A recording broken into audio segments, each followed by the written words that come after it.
ചെമ്പനീർപ്പൂവിന്റെ ഇന്നത്തെ എപ്പിസോഡിലേക്ക് എല്ലാവർക്കും സ്വാഗതം.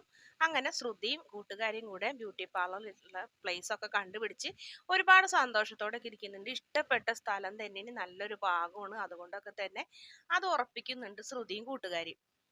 അതിനുശേഷം അതിന്റെ ഓണർ വരുമ്പോൾ വാടക നല്ലൊരു തുകയാണ് ചോദിക്കുന്നത്. അതൊന്നും ശ്രുതിക്കൊരു പ്രശ്നമല്ലായിരുന്നു. പൈസ നമ്മുടെ ചന്ദ്രമതിനെ പറ്റിച്ച് എന്തായാലും കാശുണ്ടാക്കാൻ തയ്യാറായിരിക്കണല്ലോ. അതുകൊണ്ട് തന്നെ 30,000 രൂപ വെച്ച് 10 മാസത്തെ വാടക ഒന്നിച്ച് കൊടുക്കണം എന്നൊക്കെയാണ് പറയുന്നത്. എന്തായാലും അതിനൊക്കെ റെഡി ആവുന്നുണ്ട് ശ്രുതി. ഈ കട ഈ സ്ഥലം ആർക്കും കൊടുക്കരുത്, കാരണം ഞങ്ങൾക്ക് ഒരുപാട് സ്ഥലത്ത് അന്വേഷിച്ചിട്ടും ബിസിനസ് നടത്താൻ പറ്റിയില്ല, കാരണം പെണ്ണുങ്ങൾക്ക് കൊടുക്കൂല എന്നാണ് പറഞ്ഞത് മാഡം. അതുകൊണ്ട് ഇത് ഞങ്ങൾക്ക് തന്നെ തരണം എന്ന് പറഞ്ഞപ്പോൾ അതെന്താ പെണ്ണുങ്ങൾക്ക് കൊടുക്കാത്ത, അത് വിവരമില്ലാത്തവരാണ്. പെണ്ണുങ്ങൾക്കാണ് എല്ലാത്തിനും ഉത്തരവാദിത്തം കൂടുതൽ. അതുകൊണ്ട് ഞാൻ എന്തായാലും നിങ്ങൾക്ക് തന്നെ തരാം, ഹസ്ബൻഡിനായിട്ട് സംസാരിക്കാം, നാളെ തന്നെ അഡ്വാൻസുമായി വായോ എന്ന് പറഞ്ഞ് ആ കടയുടെ ഉടമ പോകും. അതിനുശേഷം കൂട്ടുകാർ ചോദിക്കുന്നുണ്ട്, നാളെ തന്നെ കൊടുക്കാന്ന് പറഞ്ഞ് നീ എന്തെടുത്ത് കൊടുക്കും, എവിടെ നിന്ന് എടുത്ത് കൊടുക്കും എന്നൊക്കെ ചോദിക്കുമ്പോഴുണ്ട്, പൈസ വരുമോടി, നീ പേടിക്കേണ്ട, പൈസ വരുന്ന വഴി നീ നോക്കിക്കോ, 2-3 പേരെ ജോലിക്ക് വെക്കണം, അങ്ങനെ ഒരുപാട് കാര്യങ്ങളൊക്കെ ആയിട്ട് ശ്രുതി നിൽക്കുന്നുണ്ട്. പിന്നീട് കാണിക്കുന്നത് സച്ചിയുടെ വീടിന്. സച്ചിയുടെ വീട്ടിലെ രേവതി അച്ഛനുള്ള ചായ കൈ വരുമ്പോൾ പറയുന്നുണ്ട്, മോളെ നാളെ നീ സച്ചിയുടെ കൂടെ എൻ്റെ അമ്മയുടെ അടുത്തേക്ക് നീ പോണം എന്ന് പറയുമ്പോൾ, ഞാനോ, അതും സച്ചിയുടെ കൂടെ എന്ന് ഇങ്ങനെ ചോദിക്കുമ്പോൾ മനസ്സിലായി അവനും നീയും തമ്മിൽ വഴക്കല്ലേ. പക്ഷെ നീ അതൊന്നും കാര്യാക്കണ്ട, കാരണം അവന് മുത്തശ്ശിനെ നല്ല പേടീനെ, അതുകൊണ്ട് അവിടെ വരുമ്പോൾ അവൻ ഒരു വഴക്കും ഉണ്ടാക്കൂല. അതുകൊണ്ട് തന്നെ നീ ധൈര്യപ്പെട്ടു പോ, അച്ഛനല്ലേ പറയുന്നതെന്നൊക്കെ പറയുന്നുണ്ട്. അതിനു മുന്നേ തന്നെ ശ്രുതിനെയും അതുപോലെ തന്നെ ശ്രുതിയുടെ ചന്ദ്രകാന്തം വീട്ടിലേക്ക് കൊണ്ടുവരാൻ വേണ്ടിയിട്ട് എന്തെങ്കിലും ഒരു വഴി കാണാൻ വേണ്ടി നിൽക്കായിരുന്നു. അതുകൊണ്ട് തന്നെയാണ് നമ്മുടെ സച്ചിൻ അവിടെ നിന്ന് പറഞ്ഞയക്കാൻ തീരുമാനിക്കുന്നത്. അത് ആളോട് പറയുന്നുണ്ട്, രവിയേട്ടനോട് പ്രത്യേകം സ്നേഹത്തോടെയാണ് പറയുന്നത്, അമ്മയുടെ അടുത്താക്കാൻ, എന്തായാലും നിനക്ക് സച്ചി ഒരു ശല്യ എന്നുള്ള കാര്യം മനസ്സിലായി എന്നൊക്കെ പറയുന്നുണ്ട്. അതെന്തായാലും ഉർവശി ശാപം ഉപകാരമായി എന്നൊക്കെ പറയുന്നുണ്ട് നമ്മുടെ രവി. കാരണം രണ്ടുപേരും കൂടെ അമ്മയുടെ അടുത്ത് പോയി നിന്നാൽ എന്തായാലും ഒരുമിച്ച് ഒന്നായി വരും എന്ന് നല്ല ഉറപ്പുണ്ട്. അതുകൊണ്ട് തന്നെ മുത്തശ്ശിനെ വിളിച്ച് വിവരങ്ങളൊക്കെ പറയുന്നുണ്ട്.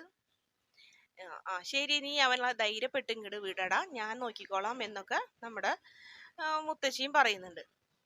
പിന്നീട് കാണിക്കുന്നത് സച്ചി വരുന്നുണ്ട്. സച്ചി വരുമ്പോൾ ആരാണ് അച്ഛാ ഫോണിൽ എന്ന് ചോദിക്കുമ്പോൾ, ആരാണെന്ന് നിനക്കറിയില്ലേ, മുത്തശ്ശിന് നിന്നോട് നാളെ രേവതിനെയും കൂട്ടി അങ്ങോട്ട് ചെല്ലാനാണ് പറഞ്ഞത്. കുറച്ച് നാളായി പോകണം എന്ന് വിചാരിക്കുന്നു മുത്തശ്ശിയുടെ അടുത്തേക്ക്, പക്ഷെ ഇവളെയും കൂട്ടിയോ, അച്ഛൻ എന്തീ പറയുന്നേന്നൊക്കെ ചോദിക്കുന്നുണ്ട്. അതെ, ഇവളെയും കൂട്ടി പോണം. അന്ന് അച്ഛൻ വായെന്ന് പറയും, ഞാനല്ല വരേണ്ടത്, നിങ്ങളാണ് ഇപ്പൊ വിവാഹം കഴിഞ്ഞവർ, അതുകൊണ്ട് നിങ്ങൾ യാത്ര ചെയ്താൽ മതി, നിങ്ങളെ പറഞ്ഞയക്കാനാണ് അമ്മ പറഞ്ഞേക്കണെന്നൊക്കെ പറയുന്നുണ്ട്. ഇവളെയും കൂട്ടി എങ്ങനെ പോകും അച്ഛാ, ഇവിടെ തന്നെ അവളെ കൊണ്ട് സ്വൈര്യം ഇല്ല, അപ്പൊ പിന്നെ അവിടെ ചെന്ന് ആ ആൾക്കാരെയും കൂടി അറിയിക്കൂലേ ഇവൾ ഒച്ചെടുക്കുന്നൊക്കെ പറയുമ്പോൾ, അവൾ ഒരൊച്ച എടുക്കൂല, നീ അവളോട് നല്ല രീതിയിൽ പെരുമാറിയ മതി എന്നൊക്കെ അച്ഛനും പറയുന്നുണ്ട്. ഒരു നിവൃത്തിയില്ലാണ്ടായപ്പോൾ മുത്തശ്ശി എന്നെ ഫോൺ മേടിക്കുന്നുണ്ട്. മുത്തശ്ശി വിളിച്ച് ഭീഷണിപ്പെടുത്തുന്നുണ്ട്, നാളെ നീ ഇവിടെ എത്തിയിരിക്കണം, അല്ലെങ്കിൽ ഞാൻ അങ്ങോട്ട് വരും എന്നൊക്കെ പറഞ്ഞപ്പോൾ, വേണ്ട മുത്തശ്ശി, ഞാൻ വരാമെന്ന് പറയുന്നു. പിന്നീട് കാറ് സുധിയും മറ്റൊരു കൂട്ടുകാരനെ ഏൽപ്പിക്കുന്നുണ്ട്. സാധാരണ പാവപ്പെട്ട ഒരാളാണ്, എന്തായാലും കുട്ടികൾക്ക് പരീക്ഷയും സ്കൂളൊക്കെ ഉള്ളതല്ലേ, തുറക്കാൻ പോണല്ലേ, അപ്പൊ നീ വണ്ടി ഓടിച്ചു കഴിഞ്ഞിട്ട് കിട്ടുന്ന പൈസ സ്കൂളിലെ കാര്യങ്ങളൊക്കെ നോക്കിക്കോ എന്ന് പറയുമ്പോൾ ആൾക്ക് ഒരുപാട് സന്തോഷാവുന്നുണ്ട്. പിന്നീട് കാണിക്കുന്നത് ചന്ദ്രമതിനെയാണ്. ബാമയും കൂടി സംസാരിക്കുന്നത്. ചന്ദ്രമതി ആകെ ടെൻഷനിലാണ്, എന്ത് ചെയ്യും, ഞാനാണെങ്കിൽ സുധിക്ക് പൈസ കൊടുക്കാന്നും പറഞ്ഞല്ലോടി, എന്തെങ്കിലും ഒരു വഴി പറഞ്ഞതായോ എന്ന് പറയുന്നു. ഞാൻ എന്ത് വഴി പറഞ്ഞു തരാനാണെന്ന് ചോദിക്കുമ്പോൾ, നിന്റെ കയ്യിൽ എന്തെങ്കിലും ഉണ്ടോ എന്ന് ചോദിക്കുമ്പോൾ, എന്റെ കയ്യിൽ എവിടെ നിന്നടി, ഞാൻ തന്നെ ഇവിടെ ഒറ്റയ്ക്കല്ലേ ജീവിക്കുന്നതെന്നൊക്കെ ചോദിക്കുന്നുണ്ട്. പൈസ കിട്ടാനൊരു മാർഗം ഉണ്ടെന്ന് ബാമ പറയുന്നു. എന്ത് മാർഗം എന്ന് ചോദിക്കുമ്പോൾ, എൻ്റെ അറിവിലൊരു ഫൈനാൻസ് ഉണ്ട്, ബ്ലേഡ് കമ്പനിയാണ്, കുറച്ച് പലിശക്കാണ്, എന്നാലും അത്യാവശ്യത്തിന് പൈസ കിട്ടും എന്ന് പറയുന്നു. അതിന് എന്ത് ഈട് കൊടുക്കേണ്ടി വരും എന്ന് ചോദിച്ചപ്പോൾ, ഈട് എന്തെങ്കിലും കൊടുക്കേണ്ടി വരും, വീടിന്റെ ആധാരം കൊടുക്കണം എന്ന് പറയുന്നുണ്ട്. വീടിന്റെ ആധാരം, നീ എന്തീ പറയുന്നത്, എന്റെ മാത്രമല്ല രവിയേട്ടന്റെയും കൂടി പേരിലെന്ന് പറയുമ്പോൾ, അത് രജിസ്റ്റർ ഓഫീസിലേക്കൊന്നും അദ്ദേഹം വരില്ല, പിന്നെ എന്തിനാണ് ചോദ്യാവൂലേ എന്ന് പറയുന്നു. എടി അതിന്റെ ആവശ്യമൊന്നുമില്ല, അവർക്ക് ഒരു വീട് മാത്രം കിട്ടിയാൽ മതി, പിന്നെ നിന്റെ മരുമോൾ എന്തായാലും ബിസിനസ് നടത്തി പൈസ ഉണ്ടാക്കൂലേ, അതുപോലെ തന്നെ അവനും ജോലിക്ക് പോകണമില്ല, സുധിയും ജോലിക്ക് പോകില്ല, രണ്ടുപേർക്കും കൂടെ പണിയെടുത്ത് ആധാരം എടുപ്പിക്കാടി, ഇതല്ലാതെ വേറൊരു മാർഗ്ഗമില്ല എന്ന് പറയുന്നു. വീടിന്റെ ആധാരം പണയം വെച്ച് കാര്യങ്ങൾ നടത്തുന്നതിൽ ചന്ദ്രമതിക്ക് ഒരുപാട് വിഷമമുണ്ട്. പക്ഷെ വേറൊരു നിവർത്തിയില്ല, ശ്രുതിക്ക് വാക്ക് കൊടുത്ത്, എന്നാലേ ഈ കല്യാണത്തിന് ശ്രുതി സമ്മതിക്കുള്ളൂ.